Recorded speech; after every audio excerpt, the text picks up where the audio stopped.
മരണം എന്നത് എല്ലാ ജീവജാലങ്ങൾക്കും സംഭവിക്കുന്ന ഒരു അനിവാര്യമായ അവസ്ഥയാണ്.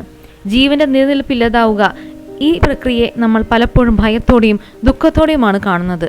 എന്നാൽ അത് പ്രകൃതിയുടെ ഒരു സ്വാഭാവിക ഭാഗം കൂടിയാണ്. വിവിധ മതങ്ങളിലും സംസ്കാരങ്ങളിലും മരണത്തെ വ്യത്യസ്ത രീതികളിലാണ് കാണുന്നത്. ചിലർ ഇതിൻ്റെ ഭൗതിക ശരീരത്തിൽ നിന്ന് ആത്മാവ് വേർപിരിയുന്ന ഒരു യാത്രയായി കരുതുന്നു. മറ്റു ചിലർ ഇതൊരു ജീവിതത്തിൻ്റെ പൂർത്തീകരണമായി കാണുന്നു. മരണത്തെക്കുറിച്ച് സംസാരിക്കുമ്പോൾ പലപ്പോഴും അതിനുശേഷം എന്ത് സംഭവിക്കും എന്നൊരു ചോദ്യം ഉയരാറുണ്ട്. പല തത്വചിന്തകളും മതങ്ങളിലും ഇതിന് വ്യത്യസ്തമായ ഉത്തരങ്ങൾ നൽകുന്നു.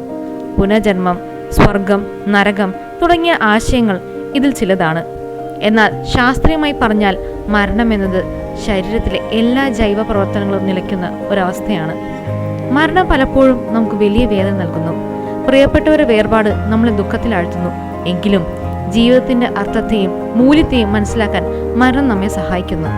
ഓരോ നിമിഷവും വിലപ്പെട്ടതാണെന്നും സ്നേഹത്തോടെയും സന്തോഷത്തോടെയും ജീവിക്കണമെന്ന് മരണം നമ്മെ ഓർമ്മപ്പെടുത്തുന്നു.